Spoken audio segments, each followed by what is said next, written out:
Praise the Lord. परमेश्वर का धन्यवाद देते हैं संडे मन्ना यूट्यूब चैनल के लिए, जिसके माध्यम से मुझे यह अवसर मिला कि मैं लोगों तक प्रभु के वचन को और अपनी प्रभु को पहुंचा सकूं। सो मैं आप लोगों के सामने परमेश्वर के वचन से कुछ पढ़ना चाहती हूँ, जो कि मिलेगा यूहन्ना रचित सुसमाचार उसका 8वां अध्याय और उसके 12वें पद में कुछ इस प्रकार से लिखा है, जो मेरे पीछे हो लेगा वो अंधकार में ना चलेगा परंतु जीवन की ज्योति पाएगा। यहाँ पर परमेश्वर के वचन में हम देखते हैं कि यीशु मसीह जो कि संसार में आया, उसने ये बताया कि वो जगत की ज्योति है, और हम जब उस ज्योति के पीछे चलते हैं तो हमारा जीवन अंधकारमय नहीं रहता है। हम कोई भी किसी भी तरह की अंधकार वाली बातों से बचे रहते हैं, अपने को संभाले रहते हैं और पूरा प्रयास ये करते हैं कि हम ज्योति वाले मार्ग में चलें, क्योंकि यीशु मसीह हमारे साथ रहता है और वो हमारी ज्योति बनकर हमारे साथ साथ चलता रहता है। और हम ये देखते हैं कि ऐसे बहुत से उदाहरण हैं बाइबल के अंदर पाए जाते हैं, जिन्होंने कि अंधकारमय जीवन में अपना जीवन बिताया, और यीशु मसीह जब उनके जीवन में आया, वो ज्योति जब उनके जीवन में आई, तो उन्होंने वो अंधकारमय बातें अपने जीवन से छोड़ दी और उसके बाद फिर वो ज्योति में चलने लगे, क्योंकि परमेश्वर का वचन ये बताता है कि जो उसके पीछे चलेगा वो अंधकार में नहीं चलेगा बल्कि जीवन की ज्योति पाएगा। और उसी तरह से हम देखते हैं कि फिर यीशु मसीह ने मत्ती रचित सुसमाचार उसके 5वें अध्याय के 14वें पद में इस प्रकार से कहा कि तुम जगत की ज्योति हो, वो नगर पहाड़ पे बसा हुआ है, वो छिप नहीं सकता। तुम जगत की ज्योति हो। पहले यीशु मसीह बता रहा है कि वो जगत की ज्योति है, और उसके बाद यीशु मसीह ने हमको जगत की ज्योति साबित किया है, क्योंकि हम उस ज्योति के पीछे जब चलने लगते हैं तो हम स्वयं वो ज्योति बन जाते हैं जो ज्योति उसने हमको बनाया है, क्योंकि हमने उन अंधकार के कामों को त्याग दिया और उसकी ज्योति में हम चलने लगे, तो हम उसकी ज्योति में चल करके ज्योति के से काम करने लगे, जो कि प्रकाश में होते हैं, अंधकार में नहीं। और यहाँ पर हम देखते हैं कि एक हम जक्कई के बारे में देखते हैं।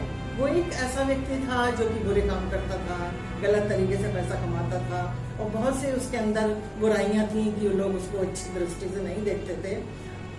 ऐसे होते हुए एक दिन उसके मन में यीशु के प्रति ये भावना आई कि वो यीशु को देखना चाहता है, और सच में दिल से उसने जब इस बात को स्वीकारा अपने जीवन में, तो यीशु मसीह उसके जीवन में आए। और जबकि वो अंधकारमय जीवन में था, लेकिन जब ज्योति उस पर चमकी तो वो एक ज्योति की संतान बन गया, और उसने ज्योति की संतान बन करके वो अंधकार के काम जो उसके जीवन में थे उनको छोड़ दिया। जैसे कि यीशु मसीह ने कहा कि जो मेरे पीछे हो लेगा वो अंधकार में ना चलेगा बल्कि जीवन की ज्योति पाएगा। सो उसने वो ज्योति पाई जो यीशु मसीह ने कहा कि मैं जगत की ज्योति हूँ, और उसको वो हर्ष मालूम हुआ और वो चीज उसको मिल गई कि तुम जगत की ज्योति हो। अब वो जगत की ज्योति बन गया, इसीलिए आज हम उसको जानते हैं, उसके बारे में चर्चाएं करते हैं और उससे हमको बहुत सीख मिलती है। यही सब चीजें हम लोगों ने उसके जीवन में देखी हैं। सो मैं यहाँ पर छोटा सा उदाहरण इसलिए रखी कि परमेश्वर के वचन के द्वारा, ताकि ये पता चले कि परमेश्वर का वचन जो कहता है उसको कैसे प्रमाणित करता है। और उसी तरह से मैं आप लोगों के सामने अपनी एक छोटी सी गवाही रखना चाहती हूँ, जो कि अभी पिछले दिनों में पता चला मुझे कि मेरे गॉल ब्लैडर में स्टोन है और मुझे हर्निया की प्रॉब्लम है। सो उसके ऑपरेशन के लिए इस समय में आप लोगों को पता ही है कि कैसा माहौल चल रहा है। हर जगह कोरोना का भय छाया हुआ है, कहीं किसी हॉस्पिटल में ऑपरेशन नहीं हो रहे हैं तो कहीं हो रहे हैं, तो वहाँ पर बहुत ज़्यादा सावधानियां बरती जा रही हैं। लोगों को ये भय लगा रहता है कोई ऐसा मरीज ना आ जाए जिससे और दूसरे लोग उसके द्वारा रोगी हो जाएं, उसकी चपेट में आ जाएं।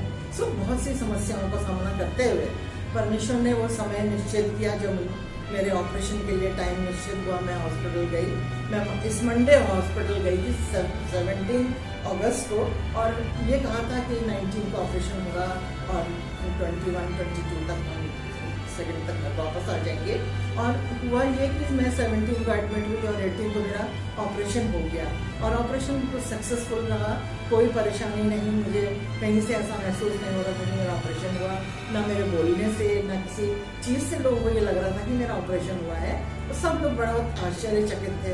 हॉस्पिटल में भी लोग जब देख रहे थे, वहाँ के स्टाफ के लोग कह रहे कि ऐसा मरीज हमने नहीं देखा जो कि इतना दो ऑपरेशन एक साथ करवा के इतने मतलब चेहरे पे इतनी मुस्कान है, इतनी खुशी है, इतनी शांति है, कोई तकलीफ नहीं, कोई परेशानी नहीं। और तो मैंने कहा कि हम परमेश्वर के जन हैं, उसकी ज्योति ऊपर चमकती है। सो परमेश्वर का धन्यवाद देते हैं कि वो अपने लोगों को हर जगह एक ज्योति की तरह चमकाता है, उसकी रोशनी फैलती है और लोग उससे प्रभावित होते हैं, वो रोशनी दूसरे लोगों तक पहुंचती है।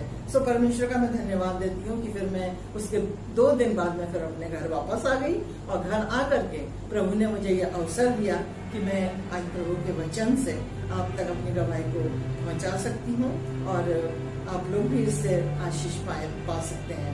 सो परमेश्वर का मैं बहुत बहुत धन्यवाद देती हूँ कि यीशु मसीह जो जगत की ज्योति था, उसने हमको जगत की ज्योति बनाया, कहा कि तुम जगत की ज्योति हो। हम परमेश्वर का धन्यवाद करते हैं कि हम जगत की ज्योति हैं।